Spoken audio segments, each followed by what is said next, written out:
The Innovators Network. Welcome to the Killer Innovation Show, the longest continuously produced podcast in history. Each week, Phil McKinney brings you the insights and strategies to amplify your creativity and innovation skills. Here's your host, Phil McKinney. This episode is sponsored by Zoom. With Zoom, you can streamline your communication, collaboration, and creativity all in one place. Zoom is the market-leading platform that provides video meetings, voice, webinars, and chat across desktops, phones, tablets, and conference room systems. To learn more about Zoom and sign up for your free account, visit killerinnovations.com/Zoom.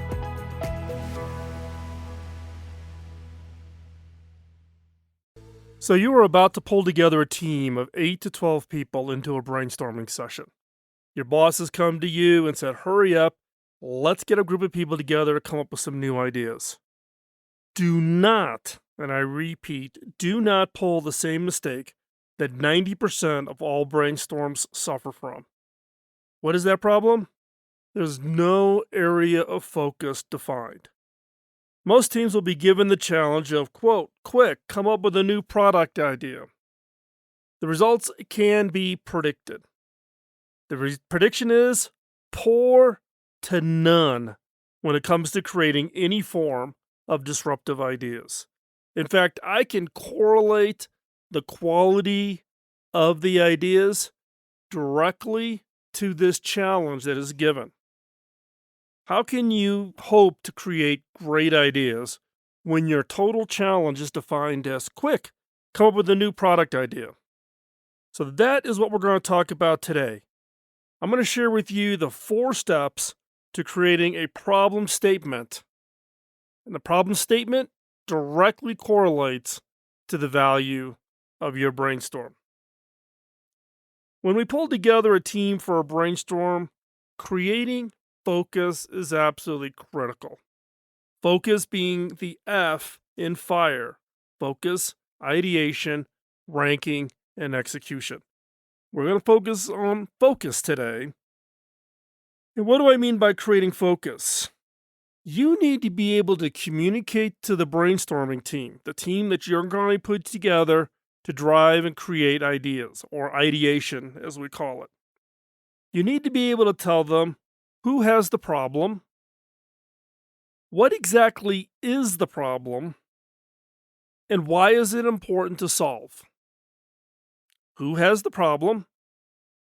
What exactly is the problem? And why is it important to solve? Now, in a full day or a multi-day brainstorming sessions that I facilitate and host, I have the teams develop their own problem statement. It's actually part of the process of kind of getting mentally ready to try to drive ideas to solve the problem. But first, you have to identify what the problem is. Now, when I'm doing either a full day or a multi-day brainstorm, I will set aside between 4 to 8 hours to create a problem statement. Now, for the session that's going to last maybe 60 to 90 minutes, then I'll work on it ahead of time and have it ready to go. But I find that I spend the same 4 to 8 hours creating the problem statement. Now, I know some of you are sitting back going, are you crazy? 4 to 8 hours? I know what the problem is. I can write the sentence out now. If you do that, I would argue that the quality of that problem statement is 1, probably not that high. 2, you've probably not validated because you assume you can act as a proxy for whoever's having the problem. Even if you are a user, never use yourself as that proxy. So why does it take so much time? Well, I'm reminded of the Albert Einstein quote.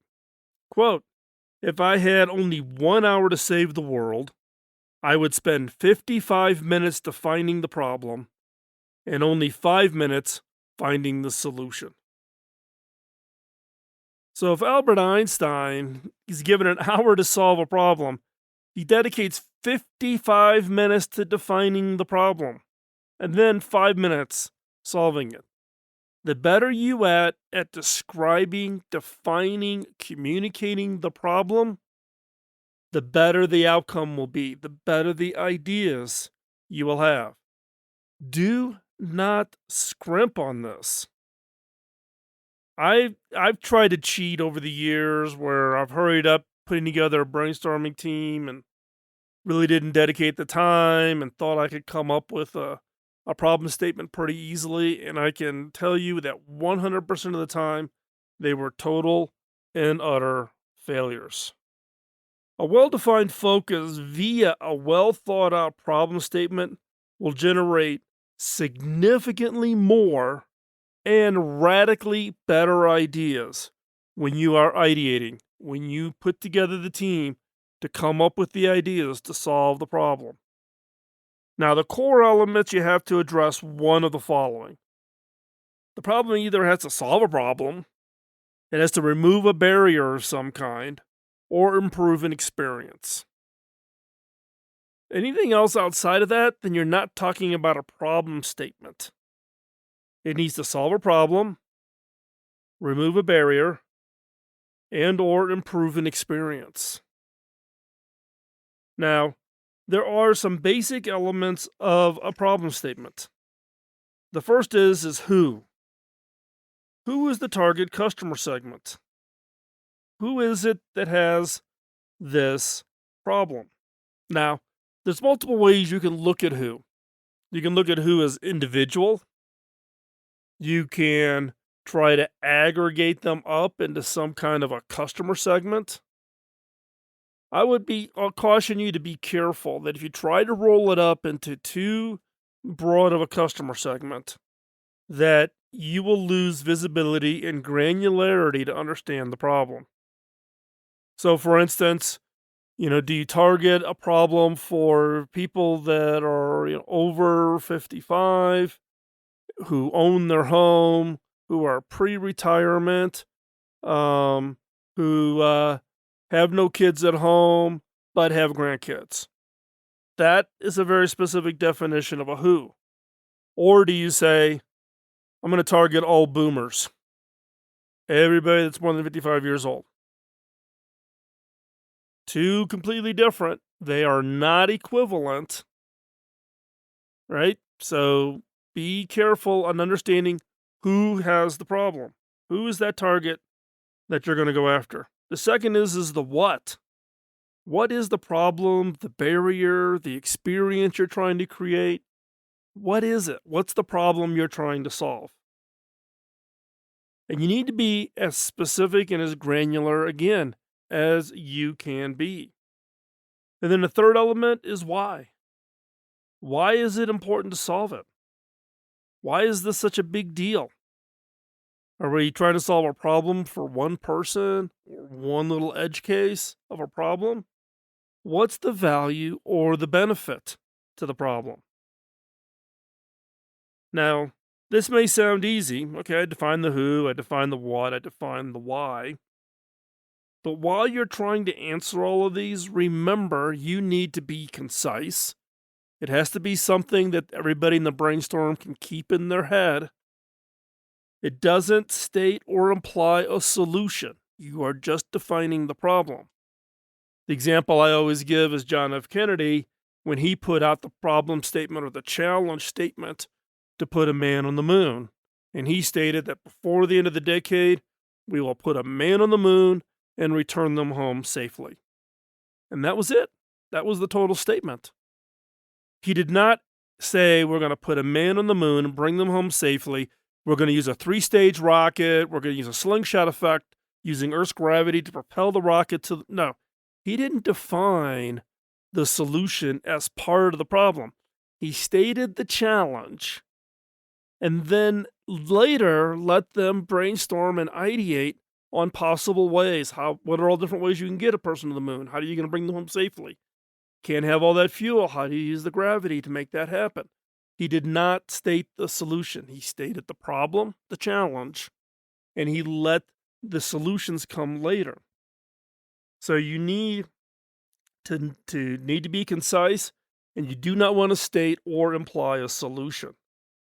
You want to be specific enough to be solvable in the given time frame and with available resources or competencies. Just as President Kennedy said, before the end of the decade, that kind of time boxed it. You couldn't wait for time travel to ever be invented or transporter technology. You had to use it within the constraint so that you could do it before the end of the decade. Now, wow, this sounds hard, doesn't it? You got to try to create a problem statement that describes the who, what, why, and you're going to be concise, not define the solution, etc. That's why I dedicate 4 to 8 hours crafting these. Bertrand Russell said it best: the greatest challenge to any thinking and thinker is stating the problem in a way that will allow a solution. So remember, you get back what you put into it. Do not scrimp on spending the time to craft a proper problem statement, because the time you spend on that dictates the quality of your brainstorm. We're discussing the 4 steps to creating better brainstorm problem statements, and this correlation between the quality of defining the problem statement up front. This is the statement you would give to your brainstorming team, and in turn, what they return back to you as far as the quality of the ideas, both the quantity and the quality of the ideas. So, quality of the problem statement directly correlates to the quality of the problem statement. If you give them a crappy problem statement and they deliver poor results, do not blame your brainstorming team, blame yourself. Now, I have a few different templates I use for creating problem statements. I'm going to give you 2 here right now.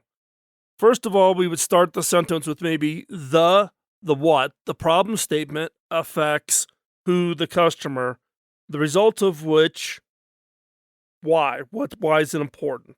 So the problem affects customer, the results of which, why is this important? Pretty simple structure.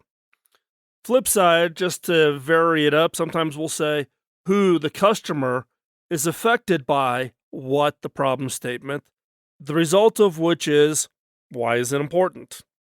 So who, customer, is affected by what problem, the result of which is why importance. So problem first, customer middle, importance last, or you could put the customer first, problem in the middle, why it's important at the end. Now here are some example problem statements that we actually use in the 4-day innovation bootcamp, where we spend literally half a day on the problem statement. And this is just a purely made up hypothetical example.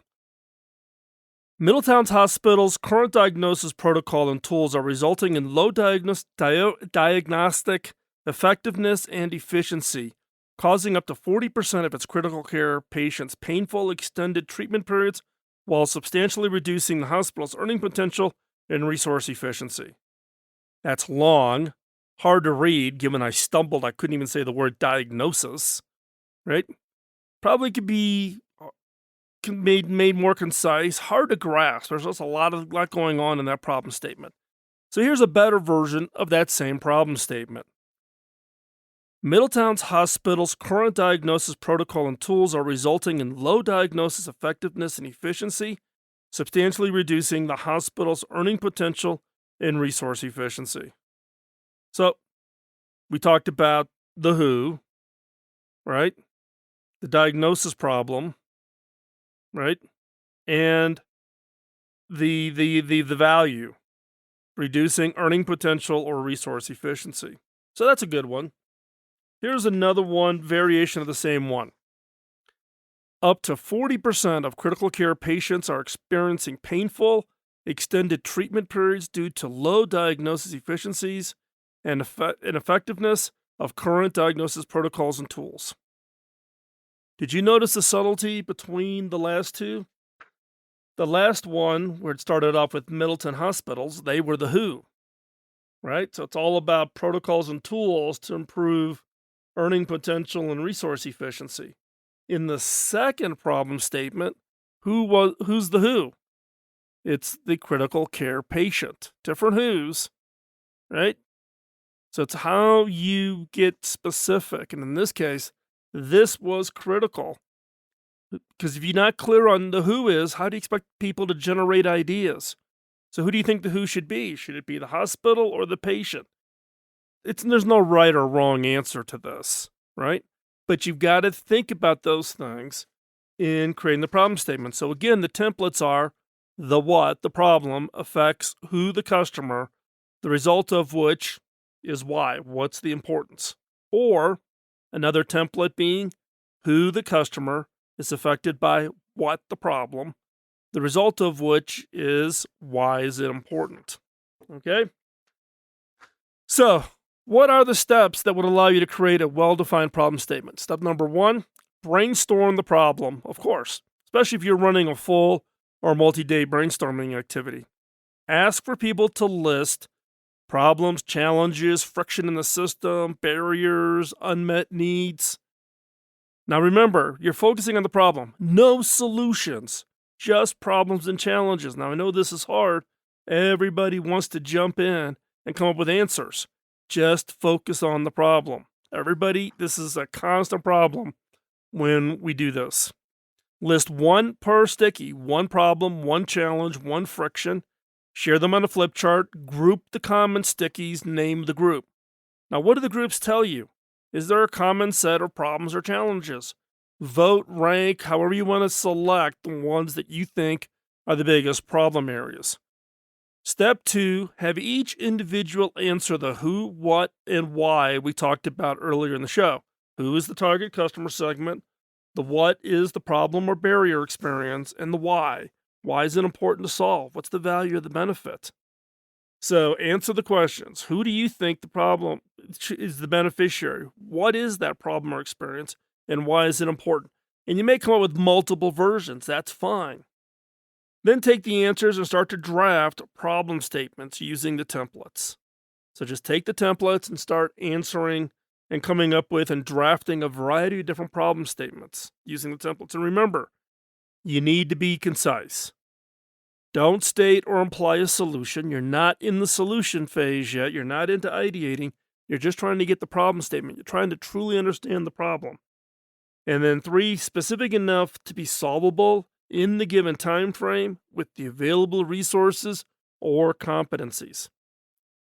And then repeat the who, what, and why, drafting multiple versions of the problem statement. Now you're at a point where maybe you have 3, 4, 5 problem statements that you and your team have agreed on. How do you know which one is the right one? Well, you need to go test it. And that's step number 4. You need to go out and find the who, the target segment. Now, there's a variety of different ways you can do this. If it's something that's already targeting an existing customer base, easy to find. If you're going to go out and try to find somebody totally a new segment, somebody that is not part of somebody you serve already, then you need to go find them. You need to go find them where they hang out at. And you need to be sometimes a little bold. We will actually do dinners where we invite people and we just invite them off of Craigslist. And we sit down and interview them over dinner. They get a free meal out of it. We give them a gift card at Starbucks, whatever, maybe a Visa cash card for $25 or $50, right? Find them any way you can. And all you're doing is you're asking for ideas. You want to validate that what you think is the problem, right? Is this the right segment? Here's the hypothesis of the problem. And do they agree that that is the problem? Once you have a version of the problem statement that you think works, you need to test it with others. Why? Never, ever, ever use yourself as a proxy. You are too close to it. You're spending time thinking about this problem. You probably in your head have already jumped to some of the solution answers. So you may try to actually manipulate the problem statement to match this really great idea you got running around in your head. Distance yourself. Never, ever use yourself as the proxy. So how do you test it? One is write it out, edit it, simplify it, make it tight, and make it concise. Then find and talk to people who you believe have the problem. This most likely will require you to get your butt up out of your chair and go find them. In my previous life, I would actually go and hang out in Best Buy stores. People were buying consumer electronics devices, laptops, and printers. Now, yes, I was a user of laptops. I bought laptops. In fact, all the years I was CTO at HP, I never took advantage of my role in order to get laptops for my family. I made my family, each individual in my family, go experience the shopping experience and pay retail. Going to Circuit City or Best Buy to go buy the product because I was a bad proxy. I wanted to hear about their experience, how the sales rep treated them, what did the sales rep emphasize as part of a feature set that convinced them to buy. Do the same. Remove yourself of being the proxy and get out there and talk to people. Read them the problem statement. Just stand there and say, I think I've got a problem, and I think people like you are having this problem, and if I could solve that problem, it would be it'd be valuable to you because I would, give you back more time or whatever the problem is, reduce your frustration, whatever it is. Read them the problem statement, and then what I do is I'll actually then hand them, I print it out on like really big index cards, and I'll hand them their card and ask to have them to read it themselves. Then ask them a set of questions to validate the problem statement. Now, you can change these questions around. These are just the questions I use. One is this team's hypothesis, the way we define the problem, is that a problem for you? Why or why not? I think you have this problem, blah, blah, blah, blah, blah, blah. Am I right? Do you agree with it? Why or why not? Second question. What problem would be solved for you if the problem I've defined was fixed or corrected? Meaning, if I solve this, what is the pain or discomfort or issues that this problem causes? Do I solve your lack of time or, not enough disposable income or, whatever it is? Third question, how frequently does this problem cause a problem for you? Is this a once every 3-year thing when you've got to refresh a piece of electronics, or you've got to be short on cash or save up in order to know that you're going to have to buy a new laptop for your kid going to college or buy a new cell phone? How frequently does this issue cause a problem for you? And then the fourth question, what value would you gain if this problem is solved? What would be your big wish if I get a magic wand and I could solve it? Now, after you've gone through that process of talking to them, then you want to edit or adjust the problem statement based on what you heard. But now that you have a problem statement, what do you do with it? You got it nice written out, it's nice and tight, it's clear, you validated it. I would recommend sharing it with the team for the brainstorm as homework. Send it out to everybody that's on the team 2 weeks, a month ahead of the brainstorm. Have them think about the problem statement, and then ask them to answer the validation questions from the perspective of the individuals who would receive the benefit. Have them put themselves in the shoes of the person that you're trying to solve the problem for. In some cases, at the beginning of the brainstorm, I'll discuss the problem statement, and then I'll ask each of the team members who are part of the brainstorm to share their thoughts or answers to the validation questions regarding the problem statement. Now, in some cases, they may come back and tell you that this part of the problem statement wasn't quite clear, etc. Be willing to adjust that problem statement. I just did a workshop 2 weeks ago in Washington, D.C. with a major military branch, worked out a problem statement with the generals. When I got it in front of the team, they actually came back with some really good suggestions. So what did we do? We modified the problem statement before we went into ideation. So be willing. Don't think you're cast in titanium. You can be flexible, and you can change it. Now, in other cases, we review the problem statement and jump directly into both individual and then group ideation. Whatever works for you, depending on your team, how much time you have, what you're trying to achieve, etc. Now, I cannot underemphasize the importance of committing the time and getting the problem statements right. Now, indulge me. I'm going to repeat the Albert Einstein quote I shared with you earlier in the show.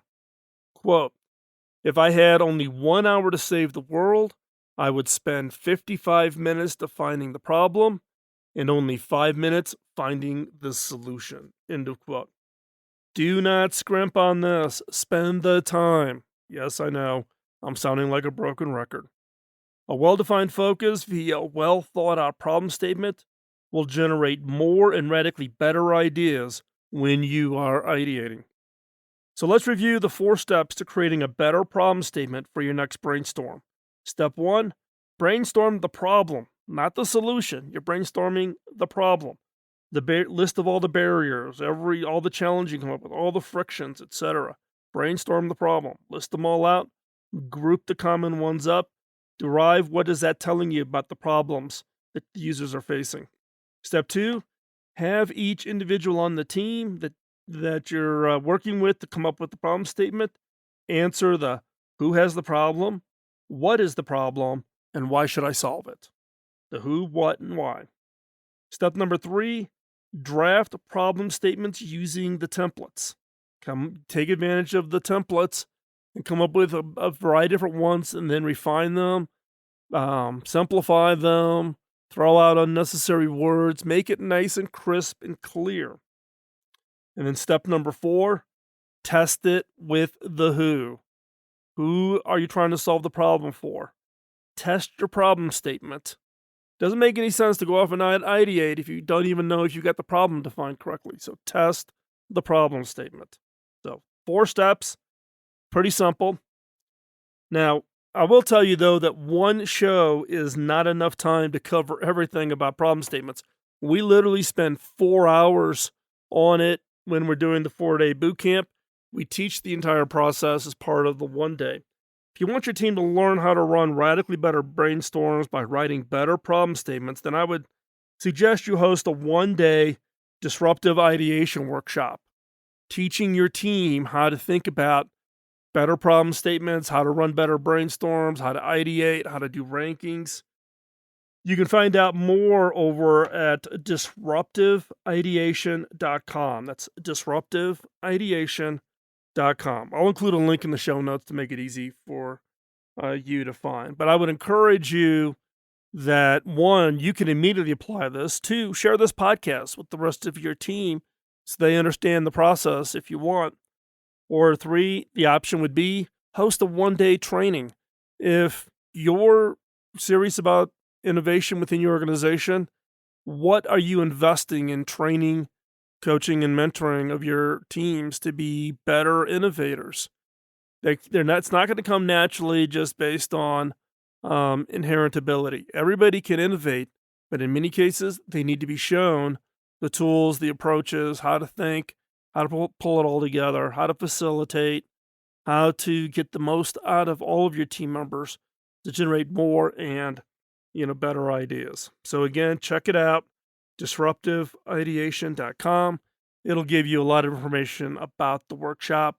And I've done a couple shows here recently on some of the workshops that I've taught here recently to help people. In fact, previous show actually walked you through the agenda of this workshop so that you can actually construct your own, or if you want, you can go over to disruptiveideation.com, check it out, and actually have a 1-day workshop facilitated with you, and then you can carry on and teach the rest of your organization. Thanks for the time out of your busy schedule today to join us here on the show. Hope you found today's episode helpful.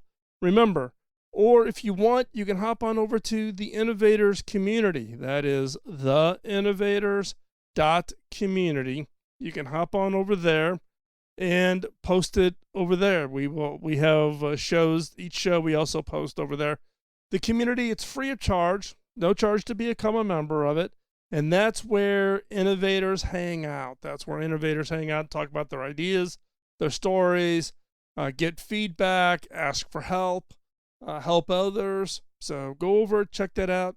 Also, I would ask a favor. the role or the purpose for doing the show, we started the show back in 2005. Yes, we started podcasting before iTunes was around to even support podcasting.